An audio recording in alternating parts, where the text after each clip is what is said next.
escribí este tema, les voy a ser sincero, lloré. Y lloré porque a lo largo de mi vida he pasado diferentes problemas, diferentes necesidades y sufrimientos. He pasado el sufrimiento por causa de la pobreza, de saber uno que no tiene uno para un diario, para darle de comer a sus hijos. He pasado también por el sufrimiento de la pérdida de una hija. He derramado mis lágrimas por eso. Y le contaba anoche a Celeste, le dije, hay una fecha en la cual yo me reúno con mi esposa, o tenemos muy pendiente con mi esposa, y nos da muy duro. Es el 9 de marzo, que fue el día en que la niña murió, y el 6 de abril, el día en que la niña cumple años. Y aún lloramos, porque la recordamos mucho. Sabemos que ella está con el Señor, pero la situación que nosotros pasamos fue muy dura. Luego pasamos por el sufrimiento, teníamos el dolor de ver a mi mamá con 2 accidentes cerebrovasculares, postrada en cama, ya 12 años, donde ella perdió su voz, su movimiento, y lo único que yo puedo ver es prácticamente un vegetal, o sea, en el sentido en que ella no se mueve, no nos habla, y ahí estás, y yo viéndola cada día su deterioro. Entonces eso me causa sufrimiento, me causa dolor, dolor que le comentaba también a Celestia anoche, de saber que tenemos un hijo en España y que no podemos compartir con él así como comparto con Alejandro, como comparto con Cristian, de ver crecer a Josué, de ver crecer a Cani, y de saber que lo podemos tener ahí cerquita. Mi hermana Mantica, por ejemplo, puede tener a sus nietos ahí. Es bonito verlos crecer y ver cómo su hija se está desarrollando, se está ampliando. Eso es una bendición. Pero si ella estuviera lejos y usted solo pudiera ver a sus nietos por videollamada, hace algo falta. Uno dice, yo quisiera tenerlos, sentirlos. Entonces ese sufrimiento, aparte de la iglesia, servirle al Señor no es fácil. Hemos tenido que pasar momentos difíciles, momentos de división, momentos de que a veces se habla cosas que no son de nosotros, de desprecio, de falta de confianza, de muchas cosas.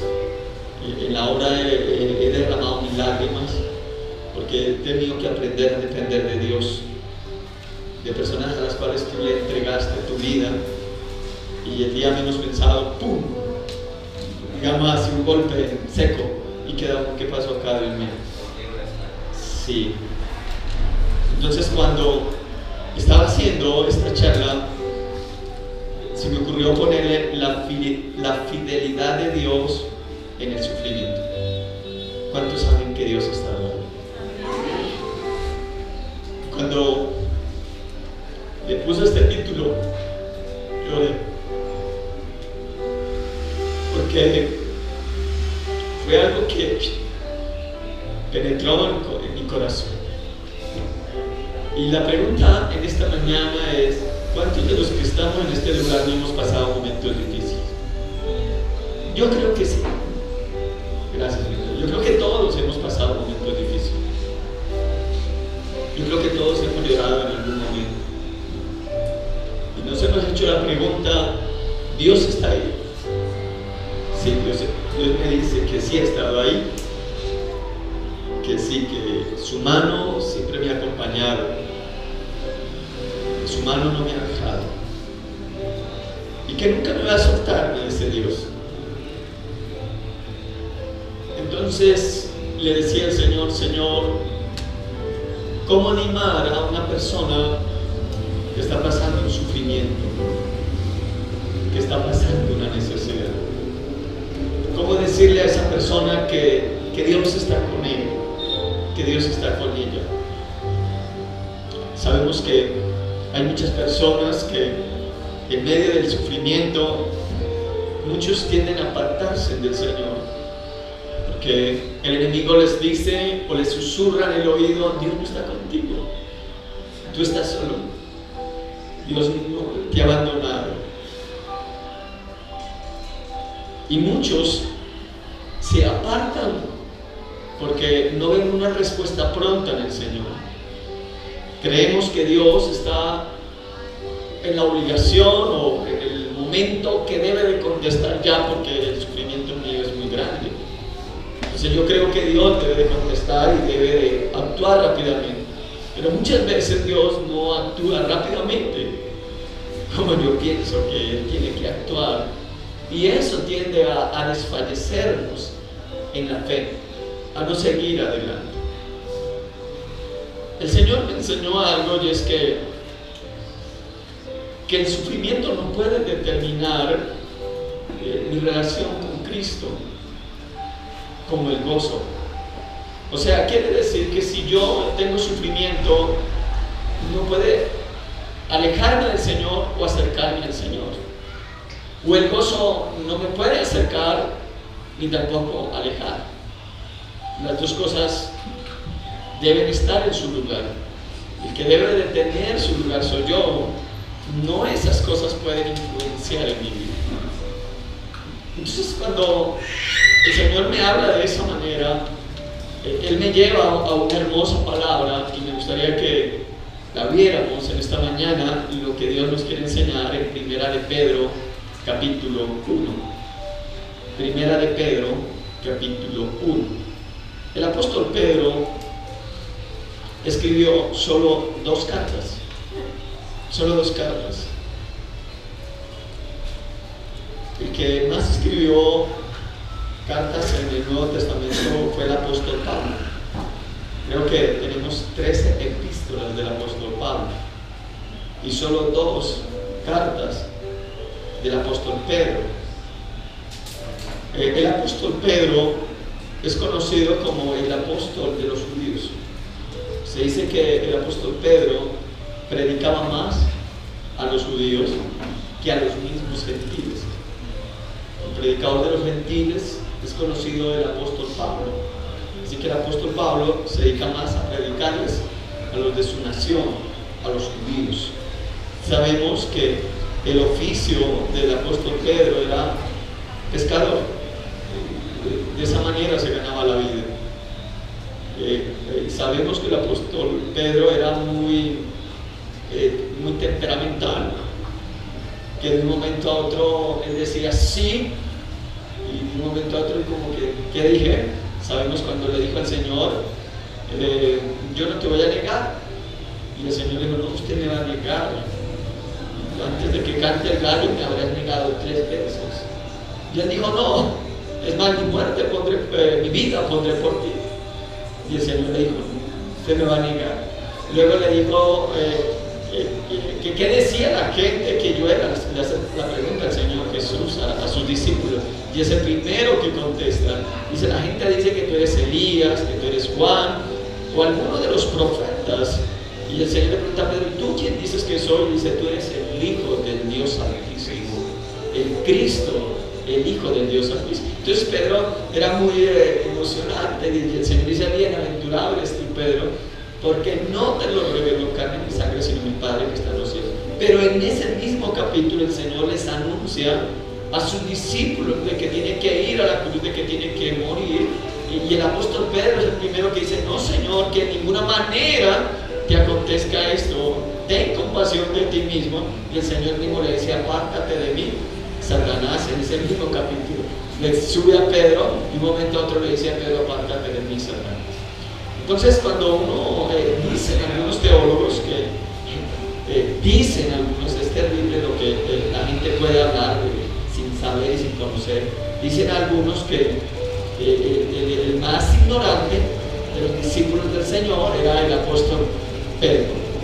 Lógicamente que yo digo que los que dicen eso es porque no han entendido, no saben nada de la Biblia, porque no podríamos llegar a decir eso del apóstol Pedro, porque cuando tú lees las 2 cartas del apóstol Pedro, tiene una riqueza tremenda de edificación, de doctrina, de vida social, o sea, para la vida de nosotros, para la iglesia. Entonces, en primer lugar, lo que quiero que veamos es el apóstol Pedro, a quien le está escribiendo esta primera carta, precisamente de Primera de Pedro. Y en el capítulo 1 vamos a leer la palabra del Señor. Dice: Pedro, apóstol de Jesucristo, a los que a los expatriados de la dispersión en el Ponto. ¿A quién más? A Galicia, Capadocia, Asia y Bitinia. Deténgase ahí. Yo creo que usted entiende la palabra expatriados. Expatriados son echados ¿de dónde? De su nación. Los sacaron de la nación. Ahora, hay que mirar por qué los sacaron, qué fue lo que pasó. Y aquí hace, mirando lo que sucedió en el año 67 y el año 70 después de Cristo, hay un emperador que destruye el templo de Jerusalén, quema al templo de Jerusalén. Creo que es Vespasiano, si no estoy mal, dirigido también por Nerón. Y lo que él llega a Jerusalén y quema el templo, y ahí sucede algo que es conocido en la historia del pueblo judío como la diáspora judía. La diáspora quiere decir la dispersación del pueblo judío. ¿Por qué el pueblo tuvo que dispersarse? Pues precisamente por la persecución que vino de este emperador romano a destruir la vida de esas personas. Lo tremendo de todo esto es que él no tenía misericordia. Creo que nuestro Señor y Salvador Jesucristo le habla a las mujeres que las que estén encinta, ay de las que estén encinta, ay, dice así, huirán a los montes. ¿Y por qué encinta? Porque este hombre fue terrible, abría el vientre de las mujeres embarazadas y le sacaban los niños. O sea, fue muy malo este emperador Nerón, fue terriblemente malo con el pueblo judío. Pero había un pueblo, les dije que el apóstol Pedro predicaba a los judíos. ¿Y qué les predicaba? La fe en Jesucristo. Y había una parte, un pueblo del pueblo judío que habían creído en nuestro Señor y Salvador Jesucristo. Así que ellos tienen que salir de su tierra y tienen que irse a diferentes lugares del mundo a vivir como, ¿cómo se dice esta palabra? A vivir como emigrantes en otra ciudad. No era fácil para ellos. Ellos estaban atribulados porque habían salido de sus tierras, y tal vez porque ellos habían visto morir a muchos de sus familiares en la toma judía, en la toma del templo de Jerusalén. Y creo que ellos salen con mucho dolor en su corazón, y el apóstol Pablo se ve en la responsabilidad de cómo animar a estas personas en la fe, de cómo podría animar a estas personas que estaban sufriendo por causa de su fe, por causa de haberlos sacado de su nación. Como les dije, habían visto tal vez morir hijos, pero ellos tenían que seguir en su fe en Jesucristo. De donde podríamos haber, visto que estas personas eran de la fe. Creo que cuando ustedes han leído el libro de los Hechos, el capítulo 2, vemos el derramamiento del Espíritu Santo que sucedió en el libro de los Hechos, capítulo 2, ¿se acuerdan? Dice que ese día, en el día de Pentecostés, cuando vino el derramamiento del Espíritu Santo sobre los que estaban ahí orando, dice la Biblia que vino como un viento recio, el cual llenó toda la casa. Habían como 120 orando, clamando al Señor, dice la Biblia, y todos fueron llenos del Espíritu Santo. Habían personas en Jerusalén de todas partes del mundo conocido. O sea, había personas de Bitinia, había personas de donde más, de Capadocia, de Asia. Ese día había muchísimas personas en ese lugar. Y creo y sabemos que tal vez ese día, el día en que hubo el derramamiento del Espíritu Santo, la Biblia dice que en el primer discurso que dio el apóstol Pedro, ¿cuántas personas se convirtieron? 3.000 personas. Entre esas 3.000 personas, habían personas de Capadocia, habían personas de Asia, que eran personas genuinas en la fe, que habían determinado creer en su Señor y Salvador Jesucristo. Pero esa fe en ese tiempo era peligrosa para ellos, porque eran atacados por causa de su fe.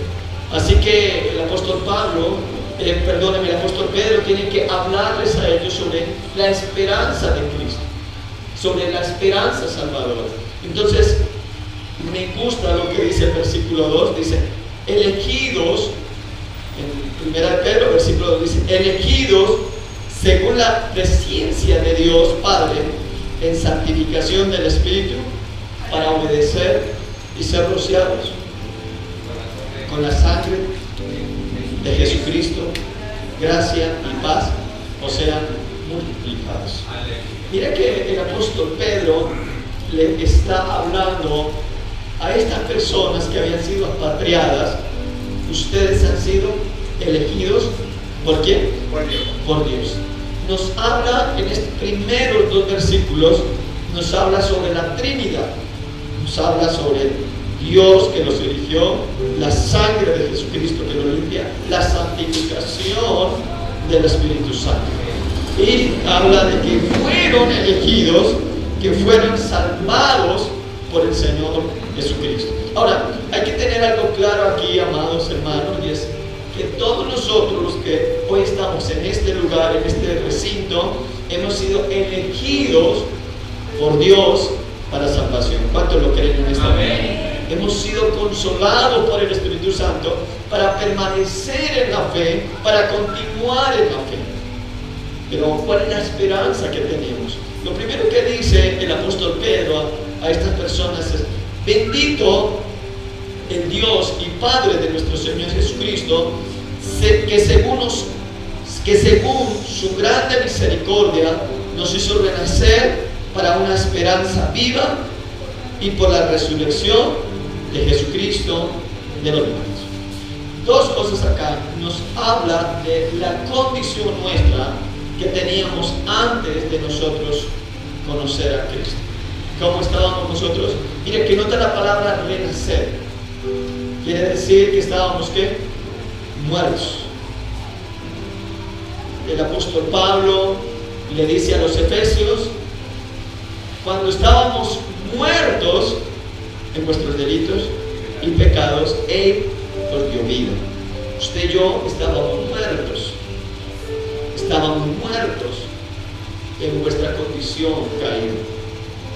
Todos nosotros heredamos de Adán la naturaleza pecaminosa, y por esa causa la Biblia dice que nosotros estábamos separados de Dios, o que nuestros pecados habían hecho separación entre Dios y nosotros. Pero la Biblia dice que Él nos hizo renacer. Estábamos muertos, tú y yo estábamos muertos, pero Él nos hizo renacer. Creo que muchos de nosotros hemos leído Ezequiel 37, si no estoy mal, cuando habla de un valle de huesos. Están ahí muertos, sin vida. Y luego dice la Biblia que Dios le pregunta a Ezequiel: ¿estos huesos vivirán? Y Ezequiel le dice: Señor, no sé, solo tú lo sabes. Y bueno, la Biblia dice que profetice, o sea, que les dé palabra a esos huesos, porque esos huesos van a vivir, van a renacer. Todos nosotros éramos esos huesos. Usted y yo estábamos muertos. Escúcheme bien, no teníamos esperanza. No, ayer le pregunté a Dios y le dije: Señor, si el ser humano naciera, viviera y muriera, no habría razón de existencia. Escuché a un hombre decir la miserableza de la vida, y dijo esta palabra: hay de aquellos que lo único que hacen es aumentar su dolor echando mano de la vida eterna. Dijo ese hombre estas palabras y dijo: concluyo de que nada saben, Y quería yo decirle a este señor que dice esta palabra, ¿de dónde agarraste tus conocimientos para concluir que podemos vivir, que nosotros somos, que nuestra vida es miserable y que más aparte no tenemos ninguna esperanza de la vida eterna? Quería preguntarle, pero no me quise meter en la conversación de ese momento porque estaba tomando un tinto con mi esposa ahí cuando él estaba hablando por celular con alguien estaba diciendo. Concluyó que la vida humana es una miserableza y que nosotros aumentamos más el dolor echando mano de la vida eterna de algo que no existía.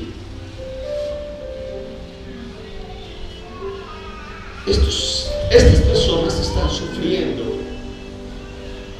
porque han sido expatriados. Estar en otro lugar donde tú no creciste, alejado de tu familia, es duro. Ellos estaban alejados de la familia. Y el apóstol Pedro les da la primera esperanza, y es: ustedes estaban muertos y Dios los hizo renacer por la misericordia de Él, los hizo vivir.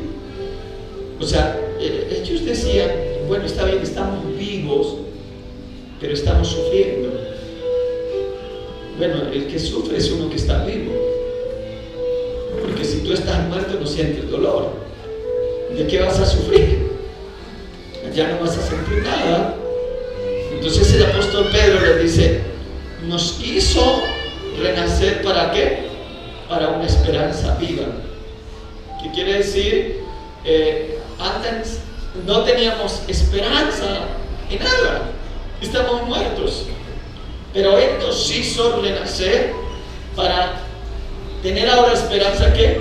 O sea, mi pensamiento es, está bien, estoy sufriendo, estaba muerto, o sea, en pocas palabras, no tenía nada, pero ahora nos hizo nacer para que usted y yo ahora pensemos en que tenemos que una esperanza que viva.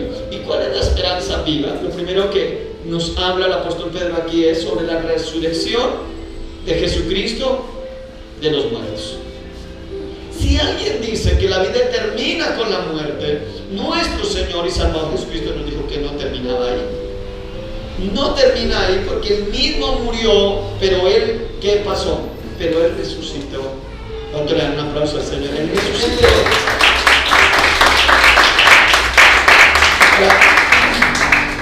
Él nos habla de la esperanza viva. ¿Qué quiere decir? Que si Él resucitó, Él nos dice que el Espíritu que resucitó de los muertos a Cristo Jesús también resucitará vuestros cuerpos mortales, vivificará vuestros cuerpos mortales. Si el Espíritu que resucitó a Jesucristo entre los muertos está en usted, entonces usted y yo tenemos la esperanza de ser resucitados, para la vida eterna. Ahora, la Biblia lo habla y dice que Él fue las primicias de la resurrección de los muertos. Él resucita y nos da la esperanza a cada uno de nosotros que vamos a resucitar en Él. Entonces, el apóstol Pablo estaba animando a estas personas de que ustedes iban a ser resucitados, que estaban sufriendo, o sea, ustedes están muertos, ustedes están sufriendo y van a ser resucitados. Entonces alguien diría, no hay mucha esperanza acá, porque es que yo necesito que Dios me ayude con los problemas presentes. Él me está hablando a mí de algo posterior, pero ¿qué con mi problema? ¿Qué con mi sufrimiento? Y algo que Dios me enseñó en estos días es que el sufrimiento no determina mi posición, no determina.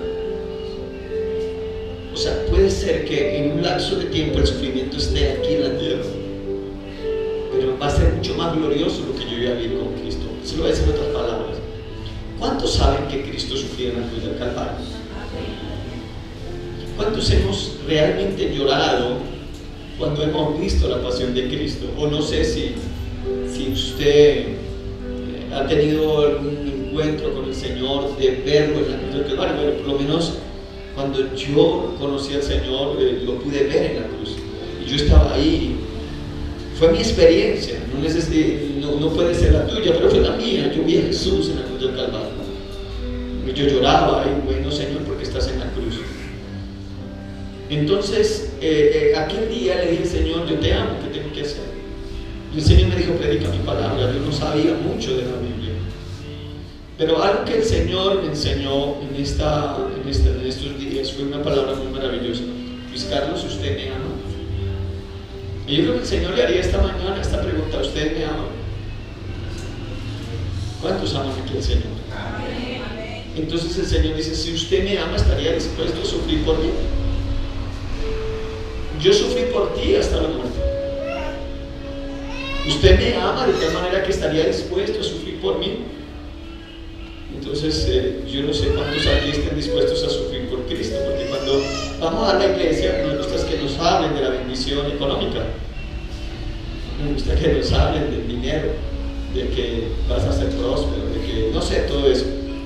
A veces hoy en día escuchamos el mensaje de motivación, de motivación personal. Bueno, algún día yo escuché a alguien decir una palabra que si el evangelio fuera la motivación personal, Jorge Duque Linares podría tener una iglesia bien grande. Pero el evangelio no se trata de motivación personal, se trata de la esperanza que nosotros tenemos en Cristo Jesús.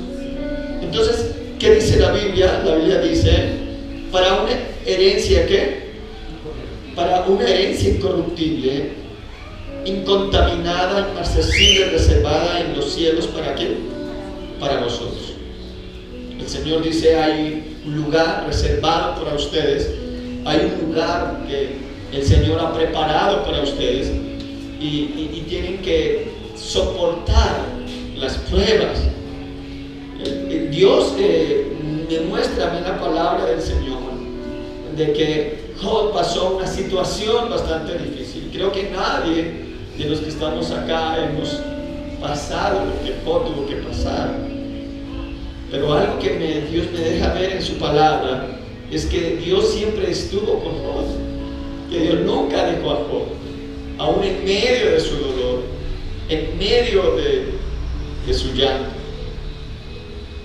El Señor me enseñaba algo, y es que el enemigo usa estas dos armas para apartarte de él. Usa el sufrimiento como usa el gozo, usa la exaltación. Escúcheme bien, usa la exaltación y usa el sufrimiento. El sufrimiento, Satanás te dice, Dios no está contigo, porque si estuviera contigo ya te había sanado. Porque muchas veces tenemos nosotros que caminar o lidiar con una enfermedad durante años, y le preguntamos a Dios, Señor, si tu palabra dice que tú sanas, ¿por qué no me sanas? Y muchas veces no hay sanidad, tenemos que continuar con ese dolor, y el diablo nos dice, Dios no está contigo. O muchas veces hay alguna persona que tiene un hijo en las drogas, o otra persona tiene problemas económicos y no hay una respuesta de parte de Dios. Entonces el enemigo tiende a hacerle creer que Dios no está con él, y tiende a hacerlo desfallecer. Pero la otra manera es cuando alguien te habla del gozo. El gozo lo que hace es que te hace a ti autosuficiente. O sea, una persona, alguien que te halague a ti, alguien que te diga, tú eres lo máximo, tú eres no sé qué, hace que tú crezcas y cada día camines independiente de Dios, no dependiente de Dios. ¿Por qué? Porque hay tanto halago en ti que tú dices, qué chévere, es que yo me las sé todas. Y esa otra te termina que apartando. Entonces aquí lo que el apóstol Pablo trataba de decirles, o más bien lo que le estaba diciendo a la iglesia es, el sufrimiento no es que Dios no esté contigo. Como las personas que están supremamente bien, No es que tampoco dice esté con ellos, o sea, se lo voy a decir en otras palabras, es sencillo. Si alguien habla mal de ti y te dice, tú eres esto, tú eres lo otro, y te daña una hoja de vida y habla mal de ti, entonces eso no te tiene que afectar, porque tú no eres lo que esa persona dice que tú eres.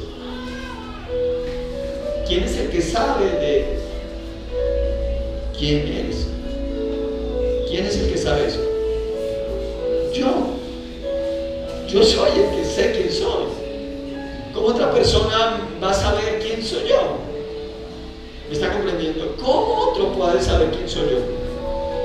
Alguien puede hablar mal de mí, decir muchas cosas, y yo no me puedo ofender. ¿Saben por qué? Porque yo sé quién soy yo. A nuestro Señor Jesucristo, ¿qué le decían? ¿Que él era qué? ¿Qué le dijeron a él? Que él hacía milagros por Baal. ¿Qué más le dijeron a él? A él lo maldecían, le decían muchas cosas. Hay un momento donde lo quieren despeñar, pero el Señor, él sabía quién era y no entraba a pelear con ellos. Hay un momento donde llevan a Jesús delante, si no estoy mal, no estoy bien aquí, si es delante del sacerdote o de Pilato, que le dicen, ¿es verdad que tú eres el Hijo de Dios? Y él se queda callado. ¿Es verdad que tú eres el Hijo de Dios? Y él se queda callado. No necesitaba decirle a él si era o no era el Hijo de Dios. Y hay un momento en que el soldado que está ahí con su lanza le pega al Señor. Dicen que fue tan duro el golpe que le alcanzó a voltear la quijada. Y el Señor se queda mirando al soldado y le dice, ¿por qué me pegas? ¿Qué te he hecho? ¿Qué te dice? O sea, el Señor sabía quién era. Y no necesitaba ir a decirle a la otra persona quién soy, sino que él sabía quién es. Pero el sufrimiento tampoco lo llevó a decir, Dios no está conmigo. Él sabía que Dios siempre iba a estar con él, que Dios no lo iba a soltar. Él sabía que Dios siempre lo iba a guardar. El sufrimiento no determinaba eso. Entonces, si alguien habla mal de ti, no puede determinar que no te puedes ofender por eso. El apóstol Pedro habla aquí y nos pone un ejemplo y nos dice, los amos sujétense, perdónenme, los esclavos sujétense a sus amos. Alguien diría acá, ¿de qué está hablando Pedro? Pedro está hablando de la esclavitud. Pero sí había personas esclavas en ese tiempo, como todavía los hay en este tiempo. Y lo que estaba diciendo el apóstol Pedro es, los que son esclavos sujétense a sus amos. Era como decirles, se van a sujetar a ese amo. Es como si ustedes se sujetaran a Dios y les están manifestando la gracia de Dios a sus amos. O sea, usted se sujeta de acá del corazón. No maldice la sujeción, sino se sujeta por gracia. Porque cuando tú te sujetas a tu amo, inmediatamente se le está siendo revelada la gracia al amo por medio del esclavo. Entonces el apóstol Pedro le dice, sujétense a ellos. Y yo creo que este esclavo no decía, ¿por qué yo tengo que ser esclavo de este señor? Sino que ellos ponían su cuerpo en servidumbre al amo, pero su espíritu era libre. Sabían que tenían un amo, un señor. Sabían que ellos eran renacidos, victoriosos en el Señor. O sea que la condición de la que estaban viviendo no determinaba su posición. O sea, la condición no determina nuestra posición en Cristo. Entonces dice la Biblia, dice la palabra del Señor en el versículo 5, que soy guardados por el poder de Dios mediante la fe. ¿Para qué? Para alcanzar la salvación que está preparada para ser manifestada en el día que postrero. Mira que el apóstol Pablo les está diciendo: ustedes están sufriendo, pero ustedes son guardados. ¿Por qué? Por el poder de Dios mediante la fe. O sea, Dios guarda sus vidas, Dios guarda sus almas, aunque están sufriendo. Dios los está guardando. Dios está cuidando de ustedes. ¿Qué es lo que tienen que hacer ustedes? Creer. Tengan la fe de que están siendo guardados por Dios. Tengan la fe de que Dios está orando en medio del sufrimiento, en medio de la aflicción. El apóstol Pablo le decía a los romanos, el capítulo 8, en el versículo 28, y sabemos que ¿qué? Que a los que son llamados por Dios, todas las cosas nos ayudan a bien. No hay nada que nos ayude a mal. El problema no es un problema. El problema es una bendición, porque nos ayuda bien a ser humildes, nos ayuda a formar el corazón, nos ayuda a ser dependientes de Dios. El apóstol Pablo le dice a ellos: ustedes son guardados por el poder de Dios mediante la fe para alcanzar la salvación que está preparada para ¿cuándo? Para el día postrero. Va a haber un día, dice la Biblia, en que ustedes y yo vamos a ser resucitados. Va a haber un día donde nos vamos a tener que presentar delante del Señor, y ahí es donde usted le puede decir: gracias, Señor, porque resucité en el día postrero y puedo contemplar la gloria del Señor que no conocí. ¿Me está comprendiendo? La gloria de Dios que yo no conocía. Porque aquí hablamos de la gloria de Dios del día postrero, pero no hemos llegado allá porque no nos hemos muerto. Pero va a haber un día postrero donde la gloria de Dios va a ser revelada a su vida en un nivel más de gloria del que usted conoce. Entonces dice la palabra del Señor, dice: en el cual vosotros os alegráis, aunque ahora por un poco de tiempo, si es necesario que tengáis que ser ¿qué? En diversas pruebas. No era fácil para los de Asia, los de Bitinia, los que estaban viviendo allá, mantenerse en la fe. No era fácil, porque eran perseguidos por causa de la fe. Tenían que soportar la presión de ser cristianos. Yo le hago una pregunta en esta mañana: ¿has tenido que soportar la presión de ser cristiano? ¿El mundo te ha expuesto por ser cristiano?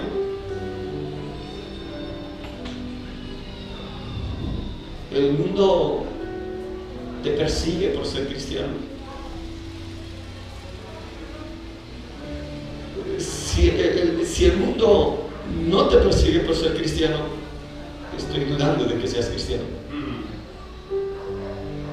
porque es una presión. Tu fe no se puede mezclar con el mundo. O sea, tu fe te tiene que hacer luz del mundo, diferente al mundo. Y el apóstol Pablo tenía que decirles a ellos de que ellos tenían que ser diferentes a los que estaban ahí en esa nación, diferentes en todo su estilo de vivir, diferentes por causa de su fe, que ellos tenían que mostrar a través de su vivencia las marcas de Cristo en sus corazones. O sea, ellos no podían ser igual a las personas de él. Parecía que el apóstol Pablo les estaba diciendo: ustedes deben de someterse a todo lo que está pasando y quédense callados. Suena feo. En serio, suena feo. Suena como no diga nada. Y esa es la verdad. No diga nada. Eso es lo que el apóstol Pablo les estaba diciendo a ellos. No diga nada. Muestren con su manera de vivir que Dios habita en ustedes, que ustedes son diferentes a ellos, porque ustedes sufren, pero tienen una esperanza gloriosa en el día postrero, mas ellos no. Entonces ustedes sufren por algo, tal vez ellos sufren por nada, pero ellos van a sufrir por nada. Pero usted sabe que, a ver, el Señor Jesús sufrió. La gente se burlaba de sus sufrimientos, sus verdugos, cuando lanzaban sus latigazos, cuando le taparon los ojos y lo golpeaban. ¿Y quién te pegó? Ellos se burlaban del sufrimiento de nuestro Señor y Salvador Jesucristo. Muchos se burlaban de los latigazos que los soldados le daban al Señor, de su sangre. Se burlaban. Algunos decían: a Dios se encomendó, que le salve Dios, que Dios le ayude. Así de sencillo se va. Es como cuando alguien te golpea a ti, alguien te hace la vida imposible y tú dices: vamos a ver, vamos a hacerle la vida a este cristiano. Y alguien diría: sí, que se encomendó a su Dios, que Dios le salve. Pero usted está sufriendo. Usted está sufriendo, usted está llorando. ¿Ves? Está llorando por ser cristiano. Alguien te hace la vida imposible. A Jesús de latigazo le daban. Pero ¿sabe qué pasó? El Señor sufrió ahí y soportó el dolor, porque Él sabía lo que estaba realmente sucediendo en su vida.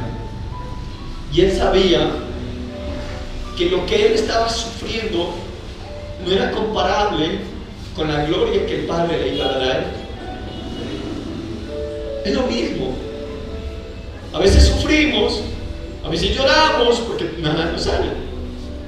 Pero no es comparable el sufrimiento con la gloria postrera que Dios nos va a dar. Y lo que el apóstol Pedro anima a estos hermanos es a que ellos echen mano de eso postrero. Es como cuando yo voy en la bicicleta y voy muy cansado y ya hay una sed impresionante, pero yo sé que no puedo parar en la bicicleta porque por ahí no tengo nada que tomar. Y mi esperanza es: si yo llego arriba a la meta, allá hay un jugo que me espera, allá voy a llegar y allá sí tengo algo que tomar. Entonces el apóstol el apóstol Pedro dice que tengan que ser afligidos en diversas pruebas. ¿Cuándo se sabe si tú pasas la prueba? Cuando eres probado, ¿o no? Necesitamos pasar la prueba. Voy a decirlo en otras palabras. Aquí hay unas vigas. Sí, hay unas vigas ahí. Entonces, yo tengo que mirar bien de qué grosor se va a poner esa viga. El maestro tiene que mirar y decir: esta viga soporta un peso. Pero de acuerdo a la altura que se vaya a hacer esta bodega, se le ponen ¿qué? Las vigas y los fundamentos. Si se pone algo muy débil, se va a caer. Entonces lo que el Señor dice es: ustedes van a pasar persecuciones, van a sufrir aflicciones, pero manténganse, porque esa es una manera de ser probados en nuestra fe. Si usted se revienta, hay muchas personas que el apóstol Pablo lo llama apóstatas de la fe. ¿Saben qué son apóstatas de la fe? Personas que algún día empezaron en la fe, vinieron los problemas y se apartaron. Y hoy en día reniegan de la fe. Reniegan de la fe. No pasó nada, no sucedió nada en sus vidas.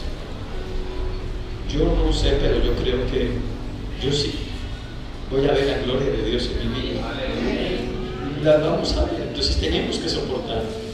Luego dice, para que sometida a prueba vuestra fe, mucho más preciosa que el oro, el cual aunque perecedero se prueba con fuego, se halla en alabanza, gloria y honra cuando sea que manifestado que Jesucristo. Versículo 8, a quien amáis sin haberle visto, en quien creyendo, aunque ahora no lo veáis, os alegréis con gozo inefable y glorioso. El apóstol le estaba diciendo, alégrese en el Señor, alégrese en su Salvador, aunque ustedes hoy no lo vean, pero Él va a ser manifestado, Él va a venir de una manera sobrenatural. ¿Y sabe qué va a suceder? Van a tener un gozo inefable, un gozo glorioso. Yo no sé, habla de un gozo inefable, glorioso, algo más fuerte, algo más poderoso que lo que podemos hoy vivir. Y lo que más me impacta a mí es lo que dice este versículo 10: los profetas que profetizaron de la gracia destinada a vosotros inquirieron y diligentemente indagaron acerca de esta salvación. Parece que a ellos no se les es revelada la gloriosa salvación. Ellos indagaron, pero a usted y a mí sí se nos es revelada esta salvación. O sea, cuando yo miraba esto decía, Señor, somos más privilegiados que los profetas que indagaron sobre esto, porque nosotros estamos viendo aquí la gloriosa palabra tuya revelada para nuestras vidas. Amados hermanos, yo quiero invitarles en esta mañana para que usted permanezca en el Señor, eche mano de la vida eterna y que las circunstancias no determinen tu fe. O sea, que si tú tienes el bolsillo lleno de dinero, no diga, oh, gloria a Dios, soy bendecido. No, la bendición no es dinero, aunque bueno, bendito Dios que si viene el dinero. La bendición es lo que tú eres en Cristo Jesús. El problema no te aplasta, el problema no te arrincona, no, porque tú vales más que el problema. Tu vida vale mucho más que el problema. Es lo que Dios dice de ti, es lo que Dios pagó por ti en la cruz del Calvario. Y no sé, pero en el mundo el Señor Jesús dijo, ustedes y yo vamos a tener ¿qué? Aflicción, vamos a tener problemas. Pero permanezca, dice el Señor, permanezcan en mi palabra, permanezcan en el Señor y verán la gloria de Dios. No se desanime, hermano. ¿Ha tenido problemas? Dele gloria a Dios que te está formando. Dele gloria a Dios que va a ser más poderosa la gloria de Dios que tus problemas. Permanezca, alábele a Dios. Bendito Dios por los que somos formados en medio de la aflicción. Bendito, no necesariamente todos van a ser formados en medio de la aflicción, pero bendito Dios los que hemos sido formados en la aflicción, los que hemos llorado, porque el Señor ha recogido sus lágrimas como ha recogido las mías. Y sé que, como dice el libro de Apocalipsis, allí enjuagará toda lágrima. En el día que estemos con Él seremos consolados. No habrá llanto, no habrá dolor, amado hermano. Permanezca en el Señor. Póngase sobre sus pies en esta mañana, por favor.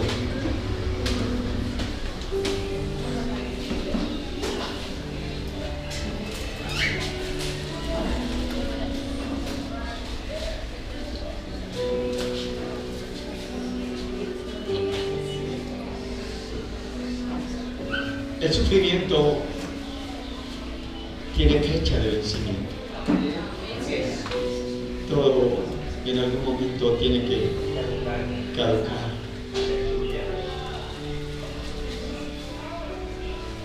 Perdónenme lo que le voy a decir, pero quiero que usted me entienda. Yo no quiero hablarle de sufrimiento tanto, no solo quería resumir. Podríamos hasta morir con un sufrimiento, pero eso no es comparable con lo que nos espera. Amén. O sea, hay algo más poderoso que el sufrimiento, como hay algo más poderoso que las famosas bendiciones.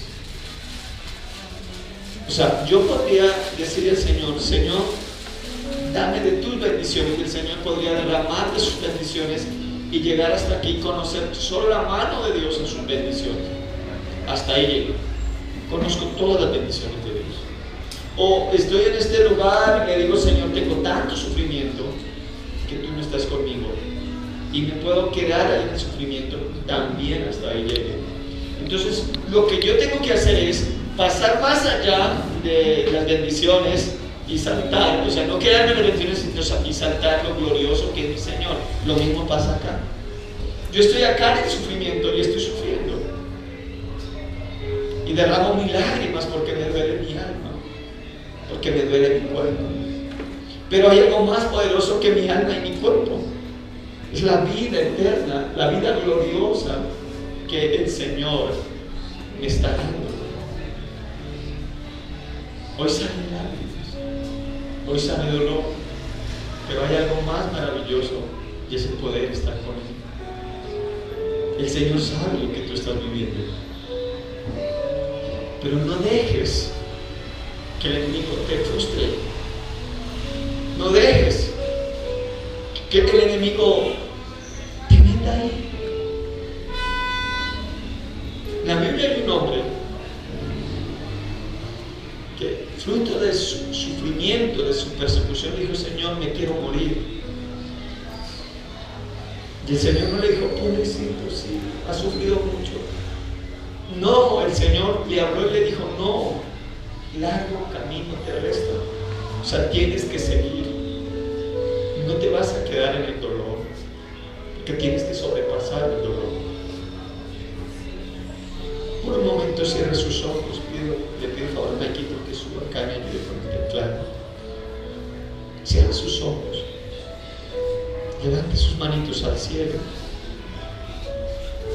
Yo sé que tú has llorado. Yo sé que tú has sufrido.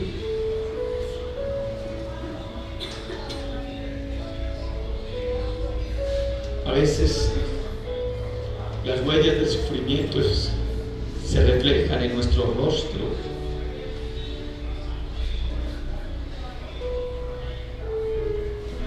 Pero Dios ha estado contigo en cada lágrima que tú has derramado. Dios conoce tu soledad. Dios conoce tus insatisfacciones. Él te hizo. Y Él sabe lo que tú estás pasando. Pero ¿cómo poderte consolar? ¿Cómo poderte decir en esta mañana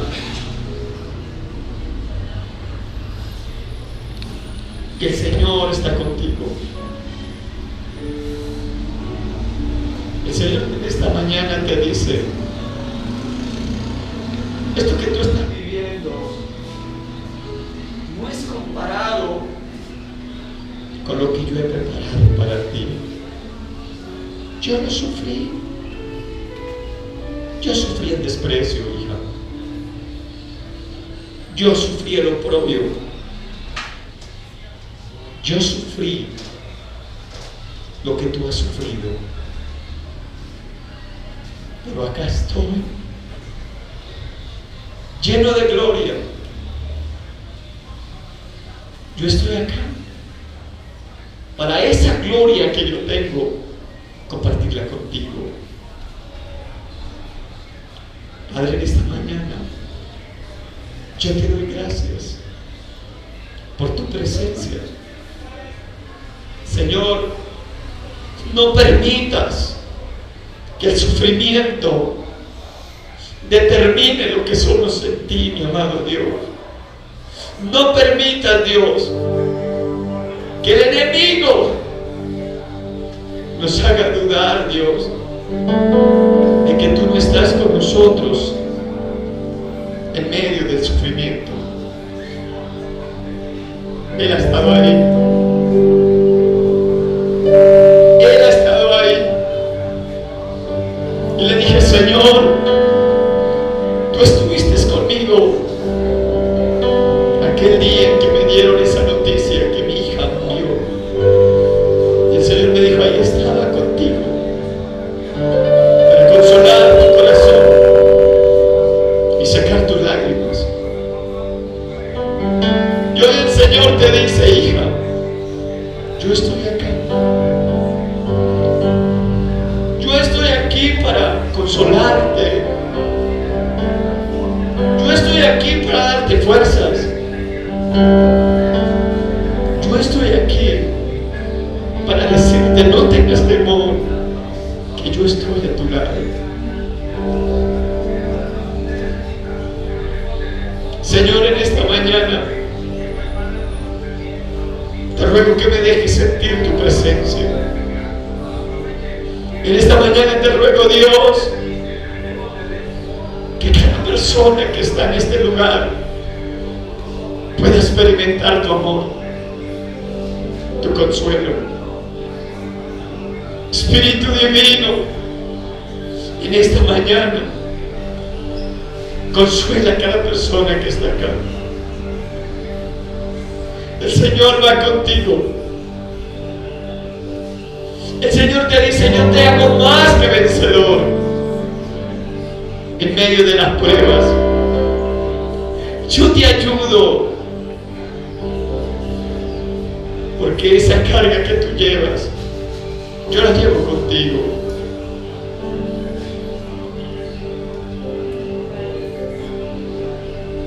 Padre, esta mañana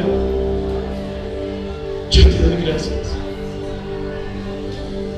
Yo te doy gracias, Señor, por aquellas mujeres que oran por sus hijos y que llevan ese dolor en su corazón porque sus hijos no están andando en tu camino. Señor, yo sé que tú les fortaleces en medio de ese dolor. Señor, gracias por aquellos que un día te dijeron a ti, sí, Señor, aquí estoy, quiero caminar contigo. Y que por causa de su fe, Dios, han sido despreciados. Hoy, Señor, te ruego que tú los consueles. Yo no quiero el consuelo del mundo, yo quiero tu consuelo. Yo quiero tus brazos, Señor. Yo quiero tu manto sobre mí. No quiero la aprobación del mundo, Dios. Yo quiero es tu aprobación, oh Dios. No quiero que el mundo, Dios, determine sobre mi vida, Dios. Yo quiero que sea tu presencia, Dios. En esta mañana, Espíritu Divino, derrama consolación en cada corazón, oh Dios. Derrama de tu amor, Señor, en cada vida. Y que podamos, Dios de los cielos, entender ese llamamiento santo que tú has hecho, Señor, a cada uno de nosotros. Padre, te adoramos. Adórenle en esta mañana. Adórenle en esta mañana.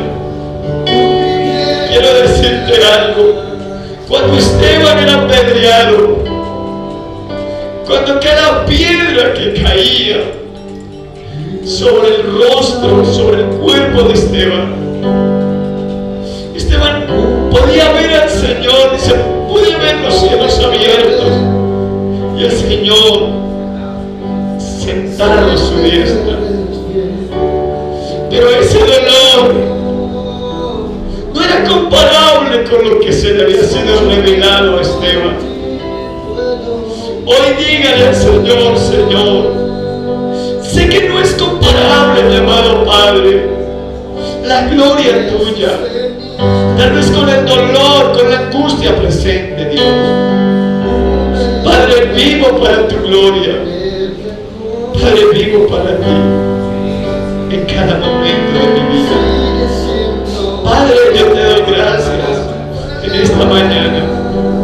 Es más, Señor, la vida que el cuerpo. Es más lo que tú me ofreces, Señor, que la misma salud. Padre mío, en esta mañana yo te doy gracias. Levante sus manitos y dígale al Señor: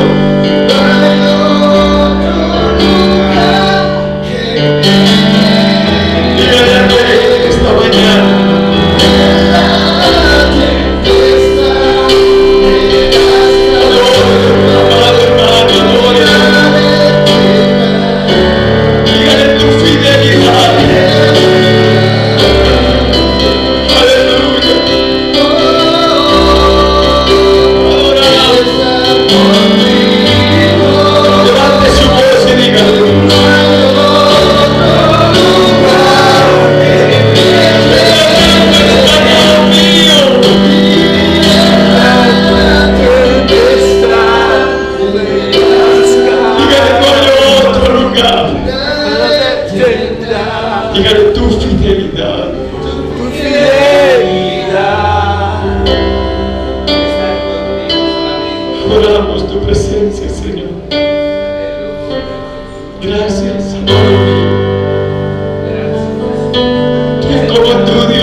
Denle ese fuerte aplauso al Señor.